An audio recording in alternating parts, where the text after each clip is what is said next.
guys, punta tayo ng book tour today. Hanapin natin yung saan tayo pwede mag-tap. Nakalimutan ko na. So, punta tayo book tour. Book tour. May explore na naman ako ngayon. Ewan ko kung saan ako pupunta. So, Zorlo pa yung napuntahan ko guys doon. Oh my God, naubos na aking spirito.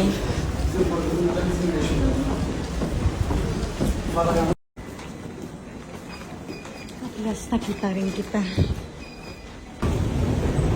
Ito guys, pupunta na tayo sa stasyon. Ayan. Okay, nabot ko eh. May 4 minutes pa ako. So, ito na naman. Anyway. May yung puntang airport.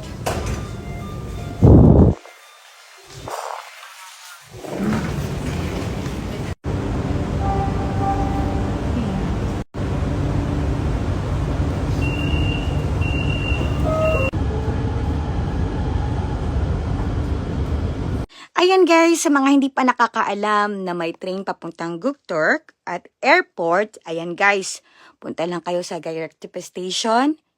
Ayan, gayahin niyo ako, magdora-dora kayo doon, mag-explore kayo doon. At hanapin yung stasyon.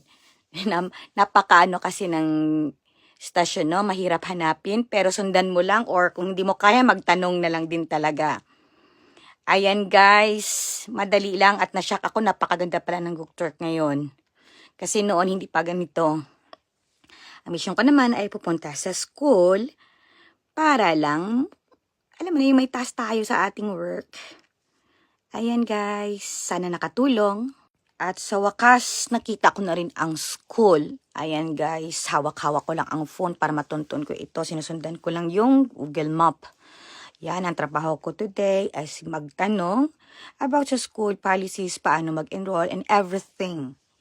Okay, ayan, dahil tapos na at pauwi na ako at ako'y gutom na ang sakit ng aking ulo. Alam mo yung napakahirap pagbiyahe ng walang kain. Ayan, kasi hinahabol natin yung oras. Ayan guys, lakad pa more. As in, lakad talaga ng bonggang-bongga. Kaya pagod na pagod ang aking katawang lupa. Yan guys, nakikita nyo na ang Gukturk Station. Pauwi na ako ng Gayartepe. Ayan, sana may natutunan kayo sa stasyon. Magandang gabi sa ating lahat. Ayan guys, naghihintay na ako ng sasakyan pauwi. Yan, dahil ang task natin ngayon ay pumunta sa Gukturk. At yan, napataan tayo dyan. Gutom na gutom. Ayan. Nagsisimula ng mag-ulan, as in, ulan na talaga.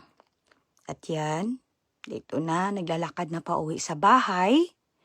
Yan guys, palakas na ng palakas ang ulan. Sana bukas, hindi maulan, or kahit maulan, basta wag lang masyadong bonggang-bonggang ulan talaga. Kasi mahirap talaga mag-drive pag maulan. Yan you guys, malamig na as in. Pangit kasi pag malamig at maulan. Laban!